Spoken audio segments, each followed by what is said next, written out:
कहानी की शुरुआत होते ही हमें एक न्यूज चैनल दिखाई देता है जो कि शहर में हुए एक बॉम्ब ब्लास्ट की न्यूज को कवर कर रहा होता है। दरअसल एक शिप में हुए इस भयानक ब्लास्ट में कई लोग बुरी तरह घायल हो चुके हैं, जबकि एक यूनिवर्सिटी प्रोफेसर की मौके पर ही मौत हो जाती है। घटना के तुरंत बाद कोस्ट गार्ड और पुलिस जांच में लग जाते हैं, लेकिन काफी छानबीन के बावजूद पुलिस के हाथ कोई ठोस सुराग नहीं लगता। सबसे बड़ा सवाल यही होता है कि आखिर शिप पर हमला हुआ कैसे। इसी गुत्थी को सुलझाने के लिए पुलिस टीम की एक फीमेल डिटेक्टिव कुसुमी अपने पुराने दोस्त युकावा के पास जाती है, जो कि एक फिजिक्स के प्रोफेसर हैं। कुसुमी उन्हें पूरे केस के बारे में बताती है। युकावा बिना कुछ बोले सारी बातें ध्यान से सुन रहे होते हैं और फिर एक छोटा सा एक्सपेरिमेंट करके अपनी बात समझाना शुरू करते हैं। वो 4 स्टील की बॉल्स सामने रखते हैं और बताते हैं कि अगर इन्हें एक के पीछे एक रखकर आखिरी बॉल को धक्का दिया जाए तो सबसे आगे वाली बॉल केवल थोड़ी सी आगे बढ़ती है, लेकिन जैसे ही वे इनके पीछे एक बेहद शक्तिशाली मैग्नेट लगा देते हैं और वही एक्सपेरिमेंट दोबारा करते हैं तो इस बार सबसे आगे वाली बॉल बहुत तेज रफ्तार से निकलती है और अपने टारगेट से टकराते ही एक जोरदार धमाका कर देती है। युकावा बताते हैं कि अगर कोई ऐसा हमला करना चाहे जिसमें पीछे कोई सबूत न बचे तो यही तरीका सबसे परफेक्ट हो सकता है। उनका यह डेमो देखकर फीमेल डिटेक्टिव भी पूरी तरह हैरान रह जाती है। यही हमें पता चलता है कि युकावा पहले भी कई बेहद मुश्किल मामलों में पुलिस की मदद कर चुके हैं। इसके बाद हमें इशिगामी नाम का एक आदमी दिखाया जाता है। दरअसल इशिगामी एक मैथ्स प्रोफेसर है। उसकी जिंदगी में न कोई दोस्त है न परिवार। मैथ्स ही उसके लिए एक ऐसी दुनिया है जहां उसे सुकून मिलता है। हर दिन की तरह वो अपना लंच लेने पास ही के एक छोटे से रेस्टोरेंट में पहुंचता है। इस रेस्टोरेंट की मालकिन का नाम एलिन है, जो अपनी छोटी सी बेटी मिसातो के साथ कुछ ही समय पहले इशिगामी के पड़ोस में रहने आई है। और जब भी इशिगामी उन दोनों को साथ देखता है उसके चेहरे पर अपने आप एक मुस्कान आ जाती है। शायद मैथ्स के अलावा यही 2 लोग हैं जो उसकी जिंदगी में थोड़ी सी खुशी लेकर आए हैं। और अब हम देखते हैं कि इशिगामी चुपचाप अपना लंच लेकर वहाँ से निकल जाता है, लेकिन उसी रेस्टोरेंट के बाहर एक और शख्स खड़ा होता है जो कि टॉम है। ये एलिन का एक्स हस्बैंड है। टॉम एक अल्कोहल एडिक्ट है, साथ ही वो कोई काम धंधा नहीं करता और आए दिन एलिन को पैसों के लिए परेशान करता रहता है। और ठीक उसी रात जब एलिन अपने घर में खाना बना रही होती है तभी अचानक डोरबेल बजती है और जैसे ही वो दरवाजा खोलती है तभी टॉम बिना उसकी इजाजत के जबरदस्ती घर के अंदर घुस जाता है। एलिन बार बार उसे बाहर निकलने के लिए कहती है, लेकिन टॉम उसकी किसी बात को नहीं मानता। उल्टा वो आराम से घर के अंदर बैठ जाता है और एलिन से कहता है कि वो अपनी बेटी से मिलना चाहता है। आगे टॉम एलिन को बताता है कि जब मिसातो जवान हो जाए तब उसे किसी डांसिंग बार में नौकरी करने के लिए वो भेज देगा। उसकी ये गंदी सोच जानकर एलिन बुरी तरह डर जाती है और तभी मिसातो घर वापस आ जाती है, लेकिन एलिन तुरंत उसे इशारे से अपने रूम में भेज देती है। ये देखकर टॉम उसे जोर जोर से आवाजें लगाने लगता है, लेकिन मिसातो उसकी किसी बात का जवाब नहीं देती और बस इतनी सी बात पर टॉम सीधे मिसातो के रूम का दरवाजा खोल देता है। लेकिन उस वक्त मिसातो कपड़े बदल रही होती है। ये देखकर वो घबरा जाती है, जबकि टॉम के चेहरे पर जरा सी भी शर्म नहीं होती। यही हमें समझ में आता है कि वो कितना घटिया और नीच इंसान है। मामला और ज्यादा न बिगड़े इसीलिए एलिन उसे कुछ रुपए देती है और वहाँ से चले जाने के लिए कहती है। पैसे देखकर टॉम मान जाता है और दरवाजे की तरफ बढ़ने लगता है, लेकिन तभी मिसातो टॉम की इस घटिया हरकत का जवाब देने के लिए उस पर पीछे से हमला कर देती है और उस हमले से टॉम जमीन पर गिर पड़ता है। लेकिन अगले ही पल वो फिर से उठ जाता है और सीधे मिसातो पर हमला कर देता है। वो उसे बुरी तरह पीटना शुरू कर देता है। अपनी बेटी की ये हालत देखकर एलिन उसे बचाने की कोशिश करती है, लेकिन मामला बिगड़ता देख एलिन पास ही में पड़ी एक केबल उठाती है और टॉम के गले में लपेटकर पूरी ताकत से उसका गला दबाने लगती है। उधर मिसातो भी उसके हाथ को कसकर पकड़ लेती है ताकि टॉम खुद को छुड़ा न पाए। कुछ ही पलों के अंदर टॉम का दम घुट जाता है और उसकी मौत हो जाती है। लेकिन ये पूरी घटना पास वाले घर में बैठा इशिगामी भी सुन रहा होता है और जब एलिन को समझ में आता है कि उसके हाथों एक मर्डर हो गया है तो वो बहुत बुरी तरह डर जाती है और तभी अचानक डोरबेल बजती है। घबराई हुई एलिन सबसे पहले टॉम की लाश को किसी तरह चादर से ढक देती है और जल्दी जल्दी जाकर मेन गेट खोलती है। बाहर इशिगामी खड़ा होता है। वह उनके कमरे से आ रही आवाजों के बारे में जब पूछता है तो एलिन कहती है कि उनके घर में एक कॉकरोच घुस गया था और बात टाल देती है। लेकिन इशिगामी कहता है कि मिस एलिन, यहाँ कोई कॉकरोच नहीं था। दरअसल आपके कमरे में एक मर्डर हुआ है और मैं आपकी उसे छिपाने में मदद कर सकता हूँ। और बस इतना सुनते ही एलिन सब समझ जाती है और इशिगामी को चुपचाप उस घर के अंदर आने देती है। इसके बाद हमें एक पार्क का सीन दिखाया जाता है जहाँ पुलिस, मीडिया और आसपास के सैकड़ों लोग पहले से ही इकट्ठा हो चुके होते हैं क्योंकि वहाँ एक इंसान की लाश मिली होती है। जब पुलिस उस इलाके की तलाशी लेती है तो लाश के कुछ ही दूरी पर उन्हें एक साइकिल भी मिलती है जिसे तुरंत एविडेंस के तौर पर कब्जे में ले लिया जाता है। अब सीनियर पुलिस ऑफिसर मौके पर पहुंचते हैं और लाश की बारीकी से जांच करना शुरू कर देते हैं। जांच के दौरान उन्हें पता चलता है कि उस इंसान के हाथ और पैर पूरी तरह जला दिए गए थे ताकि उसके फिंगरप्रिंट्स पूरी तरह मिटाए जा सकें। उसके कपड़ों को भी आग के हवाले कर दिया गया था। इतना ही नहीं, उसका चेहरा भी बुरी तरह पत्थर मारकर खराब कर दिया गया था।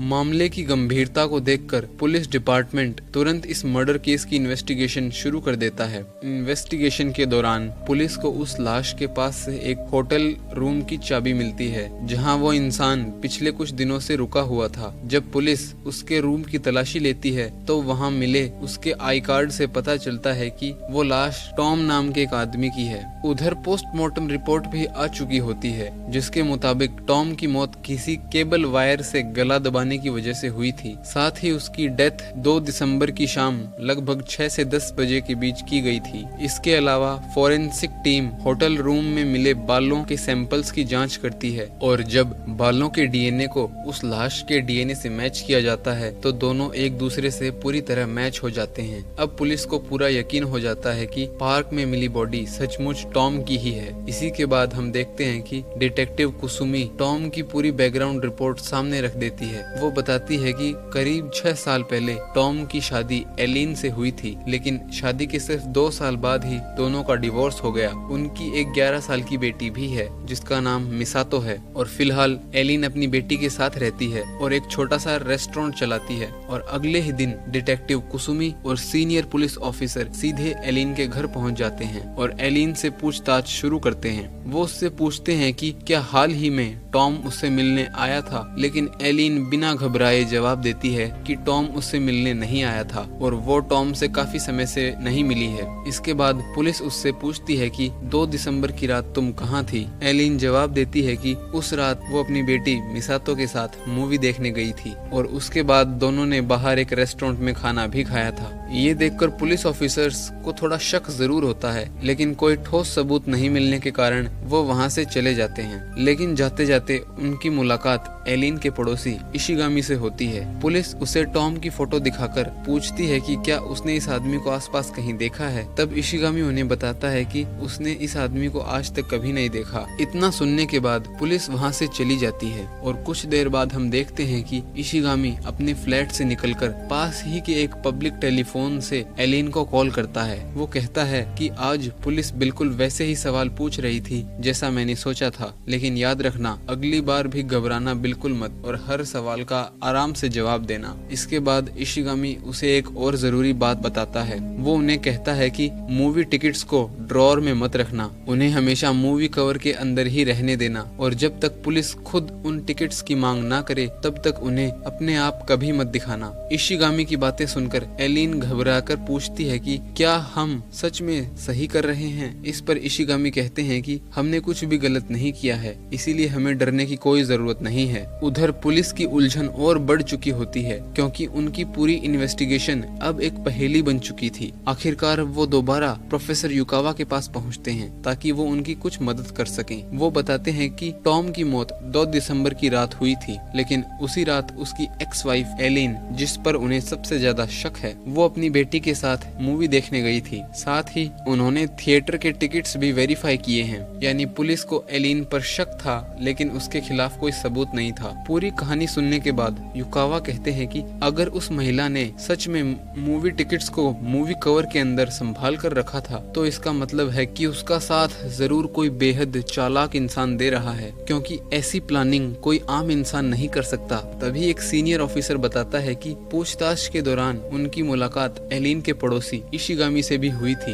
बस इशिगामी का नाम सुनते ही युकावा कुछ पल के लिए सोच में पड़ जाता है। फिर वो उन्हें बताता है कि इशिगामी यूनिवर्सिटी में उसका क्लासमेट हुआ करता था। मैथमेटिक्स उसके लिए सिर्फ एक सब्जेक्ट नहीं था, बल्कि उसकी पूरी दुनिया थी। युकावा उन्हें बताते हैं कि मैंने अपनी पूरी जिंदगी में उसके जैसा जीनियस इंसान नहीं देखा, और कॉलेज के दिनों में वो दोनों काफी अच्छे दोस्त थे। इसके बाद हम देखते हैं कि इशिगामी एक बार फिर पब्लिक टेलीफोन से एलिन को कॉल करता है। तब एलिन उसे बताती है कि आज पुलिस ऑफिसर्स मिसातो से भी पूछताछ करने आए थे, लेकिन मिसातो ने बिल्कुल वही जवाब दिए जो आपने उसे पहले से सिखाए थे। ये सुनकर इशिगामी कहता है कि अगर तुम दोनों आगे भी बिल्कुल मेरे बताए हुए तरीके से चलती रहोगी तो पुलिस हमें कभी भी नहीं पकड़ पाएगी। इसके बाद एलिन इशिगामी से पूछती है कि आप हमारी इतनी मदद क्यों कर रहे हैं। तब इशिगामी जवाब देता है कि अगर तुम जेल चली जाओगी तो मैं तुम्हारे बनाए हुए लंच बॉक्सेस को काफी मिस करूंगा। इतना कहकर वो फोन काट देता है और अपने घर की ओर निकल जाता है। लेकिन जैसे ही वो अपने फ्लैट के बाहर पहुंचता है तो वो देखता है कि युकावा पहले से उसका इंतजार कर रहा है। इतने सालों बाद अपने पुराने दोस्त को सामने देखकर इशिगामी भी हैरान रह जाता है। वो तुरंत उसे अपने रूम के अंदर बुला लेता है। उस रात दोनों एक साथ बैठकर बियर पीते हैं, पुरानी यादों को ताज़ा करते हैं और यूनिवर्सिटी के दिनों की ढेर सारी बातें करते हैं। और अगली सुबह दोनों एक साथ ही अपने काम के लिए निकल पड़ते हैं। रास्ते में युकावा इशिगामी से कहता है कि मुझे तुम्हारी पड़ोसी एलिन के एक्स हस्बैंड की मौत के बारे में पता चला, क्या तुम उसके बारे में कुछ जानते हो। तब इशिगामी कहता है कि नहीं, मैं बस उसकी दुकान पर लंच बॉक्सेस लेने जाया करता हूँ। इसके बाद इशिगामी युकावा से कहता है कि तुम अभी भी पहले की तरह यंग लगते हो, मुझे देखो मैं कितना बूढ़ा हो गया हूँ। युकावा मुस्कुराकर कहता है कि तुम पहले जैसे नहीं रहे, काफी बदल गए हो। और दोनों हंसते हंसते हुए अपने रास्ते निकल जाते हैं। कुछ देर बाद युकावा डिटेक्टिव कुसुमी को मैसेज करके दोबारा उसी मर्डर साइट पर बुला लेता है। मर्डर साइट पर पहुंचने के बाद युकावा कुसुमी से पूछता है कि आखिर पुलिस की इस केस पर क्या थ्योरी है। कुसुमी बताती है कि पुलिस के मुताबिक 2 दिसंबर की रात को एक चुराई हुई बाइसिकल से टॉम इस पार्क तक पहुंचा और यहाँ शायद एलिन पहले से मौजूद थी और उसने एक केबल से उसका गला घोंट दिया। पूरी थ्योरी सुनने के बाद युकावा कुसुमी से पूछता है कि पुलिस को कैसे पता कि टॉम इसी बाइसिकल से यहाँ तक आया था। कुसुमी जवाब देती है कि पुलिस को टॉम के फिंगरप्रिंट्स उस बाइसिकल पर मिले थे और युकावा को ये बात बिल्कुल भी हजम नहीं होती। वो कहता है कि अगर किलर इतना चालाक था कि उसने बॉडी की पहचान छुपाने के लिए हाथ पैर जला दिए, कपड़े जला दिए, तो तुम्हें क्या लगता है कि वो बाइसिकल पर पड़े फिंगरप्रिंट्स को हटाना भूल जाएगा। युकावा कहता है कि फिंगरप्रिंट्स जानबूझकर छोड़े गए हैं ताकि पुलिस इन्हें देखे और यही माने कि टॉम की हत्या इस पार्क में हुई है। फिर वो कहता है कि अगर किसी को सिर्फ साइकिल चुरानी होती तो वो इन पुरानी साइकिल्स में से कोई भी लेकर जा सकता था, इन्हें तो लॉक भी नहीं किया गया है। तब युकावा उसे बताता है कि अगर पुरानी साइकिल चोरी होती तो शायद ओनर भी उस पर ध्यान नहीं देता, लेकिन नई बाइसिकल की चोरी की रिपोर्ट होना लगभग तय था। यानी जिसने भी ये पूरा खेल रचा है वो चाहता यही था कि स्टोर ओनर पुलिस में साइकिल की चोरी की रिपोर्ट करे, पुलिस साइकिल तक पहुंचे और उस पर टॉम के फिंगरप्रिंट्स मिलें और सब यही मान लें कि टॉम इसी बाइसिकल से इस पार्क तक आया था और वहां उसका मर्डर हो गया। इसका मतलब ये है कि ये साइकिल कोई एविडेंस नहीं है, बल्कि किलर द्वारा पुलिस के लिए बिछाया गया एक जाल है। इसके बाद हम देखते हैं कि इशिगामी अपनी क्लासेस खत्म करके यूनिवर्सिटी से बाहर निकल रहा होता है। तभी रास्ते में उसकी मुलाकात युकावा से हो जाती है। युकावा उससे कहता है कि चलो आज तुम्हारी पसंदीदा लंच बॉक्स शॉप से कुछ खा लेते हैं। इसके बाद दोनों एक साथ एलिन की शॉप पर पहुंच जाते हैं। शॉप पर पहुंचने के बाद युकावा खाना ऑर्डर करने लगता है, लेकिन तभी वहां एक रेगुलर कस्टमर आता है जिसका नाम लैरी है और वो एलिन से काफी अच्छे से बात कर रहा होता है। इसी दौरान युकावा एक और बात नोटिस करता है। वो देखता है कि इशिगामी बार बार एलिन की तरफ ऐसे देख रहा था जैसे वो एलिन को पसंद करता हो। कुछ देर बाद दोनों अपना लंच लेकर वहाँ से निकल जाते हैं और इशिगामी हमेशा की तरह घर पहुंचकर एक पब्लिक टेलीफोन से एलिन को कॉल करता है। वो उन्हें बताता है कि सब कुछ अभी तक हमारी प्लानिंग के मुताबिक चल रहा है। इसके बाद इशिगामी उनसे पूछता है कि आज शॉप में जो आदमी तुमसे इतने अच्छे से बात कर रहा था वो कौन था। एलिन जवाब देती है कि वो मेरा पुराना दोस्त था। इसके बाद इशिगामी उन्हें अपने आगे का प्लान बताता है और अगले दिन हम देखते हैं कि युकावा अपनी यूनिवर्सिटी में लेक्चर दे रहा होता है और तभी डिटेक्टिव कुसुमी उससे मिलने पहुंच जाती है और फिर से इन्वेस्टिगेशन में उसकी मदद मांगती है। तब युकावा कहता है कि मुझे पूरा शक है कि टॉम का मर्डर एलिन ने ही किया है, लेकिन इशिगामी सीधे इस मर्डर में शामिल नहीं है, वो सिर्फ उसे छुपाने की कोशिश कर रहा है। युकावा उसे समझाता है कि एलिन ने जब टॉम का मर्डर कर दिया और इशिगामी को उस बात का पता चला तो उसने एलिन की मदद की क्योंकि वह उसे पसंद करता था और फिर उसने अपनी इंटेलिजेंस का इस्तेमाल करके ऐसा प्लान बनाया जिससे पुलिस हमेशा गलत दिशा में इन्वेस्टिगेशन करती रहे। तभी कुसुमी के पास उसके सीनियर ऑफिसर का कॉल आता है और उसे पता चलता है कि मिसातो की स्कूल फ्रेंड से भी पूछताछ की गई और उस लड़की के मुताबिक 2 दिसंबर की रात उसने अपनी आंखों से एलिन और मिसातो को मूवी थिएटर में देखा था। और ये बात जब कुसुमी युकावा को बताती है तो युकावा भी हैरान रह जाता है। वो कहता है कि ये पॉसिबल ही नहीं हो सकता और अब पूरा केस फिर से उलझ चुका था। अगर युकावा की थ्योरी माने तो किलर एलिन थी। स्कूल फ्रेंड की बात को ध्यान से समझा जाए तो मर्डर के वक्त एलिन थिएटर में मौजूद थी, यानी दोनों बातें एक साथ सच नहीं हो सकती थी। इसके बाद सीनियर पुलिस ऑफिसर और कुसुमी इशिगामी की यूनिवर्सिटी पहुंच जाते हैं और वो उसे बाहर बुलाकर फिर से इन्वेस्टिगेशन करना शुरू कर देते हैं। ऑफिसर उससे कहते हैं कि अटेंडेंस रजिस्टर के मुताबिक तुम 2 और 3 दिसंबर को यूनिवर्सिटी नहीं आए थे और स्टाफ के मुताबिक तुमने अपने कैरियर में लगातार 2 दिन की छुट्टी कभी भी नहीं ली। क्या हम इसकी वजह जान सकते हैं? लेकिन इशिगामी उन्हें जवाब देता है कि मौसम बदलने की वजह से मेरी तबीयत खराब हो गई थी, इसीलिए मैं उन दोनों दिनों यूनिवर्सिटी नहीं आ पाया और पूछताछ के दौरान पुलिस को कोई ठोस सबूत नहीं मिलता और इसी कारण पुलिस को वहां से जाना पड़ता है। दूसरी तरफ हम देखते हैं कि एलिन लैरी से मिलने एक होटल पहुंचती है, लेकिन उन्हें बिल्कुल भी अंदाजा नहीं होता कि दूर खड़ा इशिगामी चुपचाप उन दोनों पर नजर रखे हुए है। वहाँ इशिगामी को ऐसा लगता है कि शायद एलिन उसे धोखा दे रही है। वो उनकी कई फोटोज खींचता है और फिर बिना किसी की नजर में आए वहाँ से निकल जाता है। इसके बाद हम देखते हैं कि सीनियर पुलिस ऑफिसर और कुसुमी युकावा के साथ एक रेस्टोरेंट में डिनर कर रहे होते हैं। वो एक बार फिर पूरे केस को युकावा के साथ डिस्कस करते हैं। युकावा उन्हें बताता है कि मैथमेटिशियंस की सबसे बड़ी ताकत यही होती है कि वो एक ही प्रॉब्लम को कई अलग अलग एंगल से देख सकते हैं। इतना सुनते ही कुसुमी को कुछ याद आता है। वो बताती है कि आज जब हम इशिगामी से पूछताछ कर रहे थे तब उसने भी बिल्कुल यही बात कही थी कि कई प्रॉब्लम्स पहली नजर में ज्योमेट्री जैसी लगती हैं, लेकिन असल में वो फंक्शनल प्रॉब्लम्स होती हैं। बस उन्हें सही एंगल से देखने की जरूरत होती है। ये बात सुनते ही युकावा तुरंत कुसुमी से अटेंडेंस रजिस्टर मांगता है और जब वो उसे ध्यान से देखता है तो उसे पता चलता है कि 2 और 3 तारीख को इशिगामी अब्सेंट था। ये देखकर युकावा चौंक जाता है, जैसे उसे सारी चीजें समझ में आ गई हों और बिना एक शब्द बोले वो अचानक डिनर टेबल छोड़कर चला जाता है। कुछ देर बाद युकावा इशिगामी को कॉल करके कहता है कि वो उससे मिलना चाहता है, लेकिन इशिगामी उससे कहता है कि आज उसके पास टाइम नहीं है, लेकिन अगर वो चाहे तो वो दोनों किसी दिन साथ में माउंटेन क्लाइंबिंग पर चल सकते हैं और अगले ही दिन हम दोनों को पहाड़ चढ़ते हुए देखते हैं। कुछ देर बाद जब दोनों बीच रास्ते में आराम करने के लिए रुकते हैं तब इशिगामी अचानक कहता है कि आज पुलिस मेरी यूनिवर्सिटी तक आ गई थी, लगता है कि शायद अब ज्यादा समय नहीं बचा, वो मुझे जल्द ही पकड़ लेंगे। तब युकावा उसे समझाता है कि मैं पुलिस की मदद जरूर कर रहा हूँ, लेकिन मैं ये भी जानता हूँ कि तुमने टॉम का मर्डर नहीं किया है, तुम सिर्फ एलिन की मदद कर रहे हो, इसीलिए मैं तुम्हें सलाह देता हूँ कि तुम पुलिस को सब सच बता दो। लेकिन इशिगामी उसकी बात का कोई जवाब नहीं देता। इसके बाद हम देखते हैं कि लैरी एलिन को एक लेटर देता है। वो एलिन को बताता है कि किसी ने उसे धमकी भरे लेटर दिए हैं और जैसे ही एलिन उस लेटर को खोलती है उसके होश उड़ जाते हैं, क्योंकि उसके अंदर उन दोनों की फोटोज होती हैं। साथ ही एक लेटर भी होता है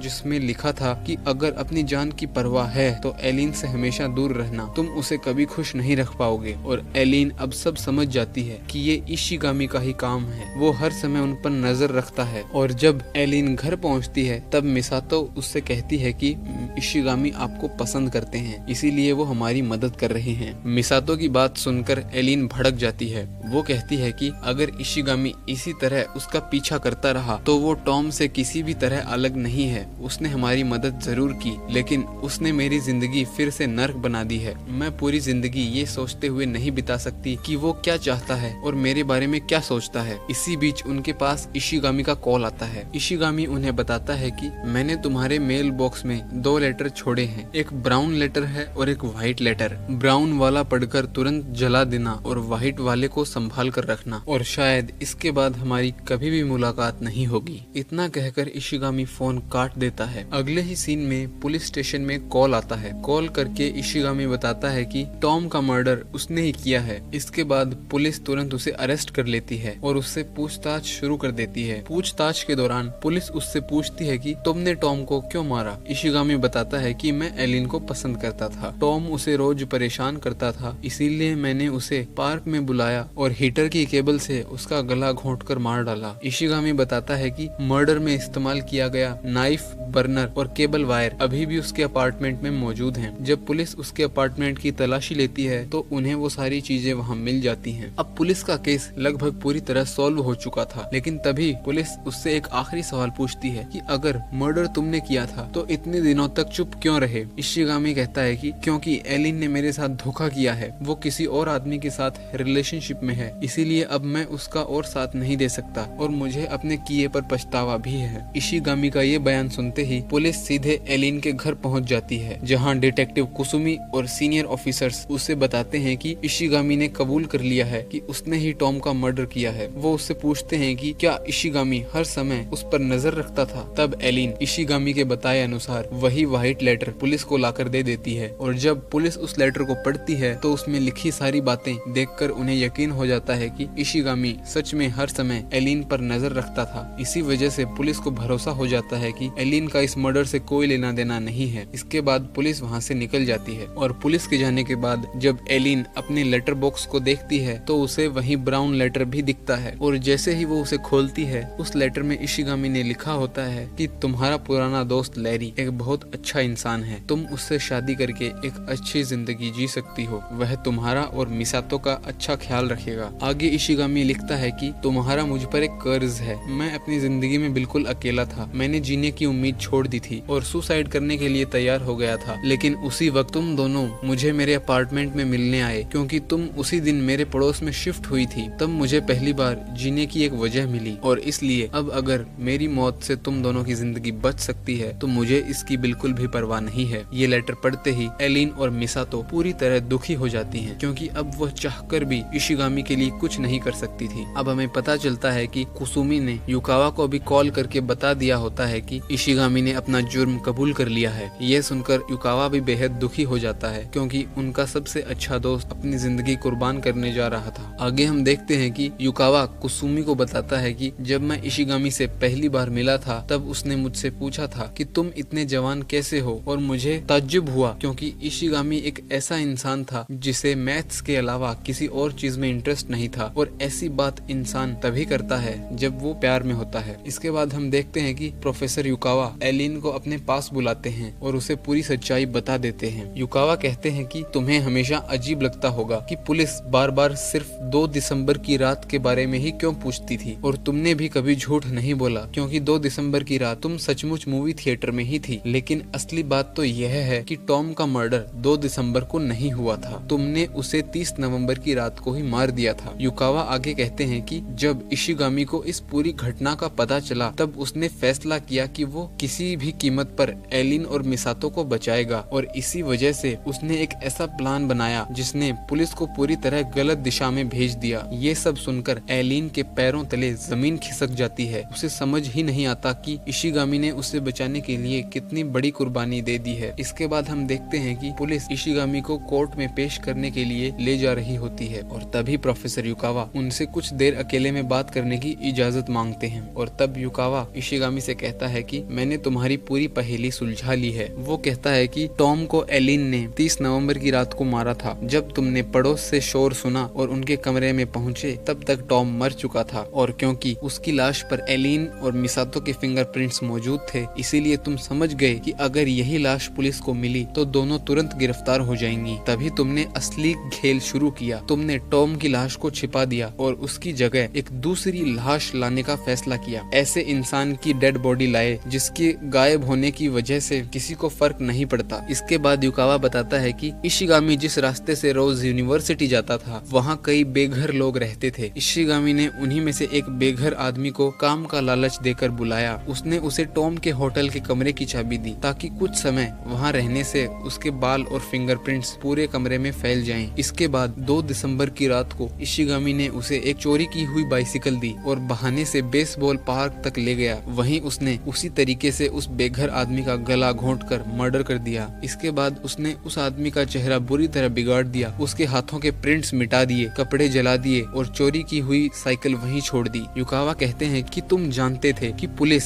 सबसे पहले उसी साइकिल पर मिले फिंगरप्रिंट्स को होटल के कमरे में मिले प्रिंट से मैच करेगी और जब दोनों मैच हो जाएंगे तो पुलिस यही मानेगी कि वही आदमी टॉम है और इस तरह असली टॉम की लाश हमेशा के लिए गायब हो जाएगी और उस पर मौजूद एलिन और मिसातो के सारे सबूत भी गायब हो जाएंगे। इसके बाद युकावा आगे कहते हैं कि फिर तुमने एलिन को पूरा प्लान समझाया कि 2 दिसंबर की रात को वो मूवी देखने जाएगी ताकि पुलिस को पूरा यकीन हो जाए कि उस रात वो दोनों घटना स्थल पर मौजूद ही नहीं थी और आखिर में सही वक्त आने पर तुम खुद सारा जुर्म कबूल कर लोगे। और तुम 2 और 3 दिसंबर को छुट्टी पर इसीलिए थे क्योंकि तुम टॉम की लाश को ठिकाने लगा रहे थे। ये सब सुनकर पहली बार इशिगामी भी शॉक हो जाता है क्योंकि उसने कभी नहीं सोचा था कि उसका ये परफेक्ट प्लान युकावा कभी समझ पाएगा। लेकिन इशिगामी उससे कहता है कि कोर्ट रूम में ऐसी थ्योरीज नहीं चलती, वहाँ हर बात साबित करने के लिए सबूत चाहिए होते हैं और जब तक तुम टॉम की असली बॉडी को ढूंढोगे तब तक ये केस बंद हो चुका होगा। और इसके बाद जब पुलिस इशिगामी को वहाँ से लेकर जा रही होती है तभी एलिन वहाँ पहुँच जाती है। वो इशिगामी से पूछती है कि तुमने हम दोनों की जान बचाने के लिए अपनी पूरी जिंदगी क्यों बर्बाद की? क्या तुम्हें सच में लगता है कि वो दोनों अब कभी भी खुशी से जी पाएंगे? एलिन की ये प्यार भरी बातें सुनकर इशिगामी पहली बार पूरी तरह इमोशनल हो जाता है और अब वो जोर जोर से रोने लगता है। इसके बाद हम देखते हैं कि युकावा और कुसुमी एक साथ बैठे होते हैं और तब युकावा कुसुमी से कहता है कि अगर इशिगामी को कभी प्यार नहीं हुआ होता तो शायद वो अपनी जिंदगी में इतना बड़ा क्राइम कभी नहीं करता। इस पर कुसुमी उसे बताती है कि एलिन ने आखिरकार अपना जुर्म कबूल कर लिया है। उसे अपने अपराध के लिए कुछ सालों की सजा हुई है लेकिन इशिगामी को मौत की सजा सुनाई गई है। इसके बाद हम देखते हैं कि पुलिस को नदी में टॉम के बॉडी पार्ट्स भी मिल जाते हैं और इसी के साथ ये शानदार दिमाग घुमा देने वाली मर्डर मिस्ट्री यहीं खत्म हो जाती है। और कमेंट्स में जरूर बताइएगा कि आपको ये मर्डर मिस्ट्री कैसी लगी।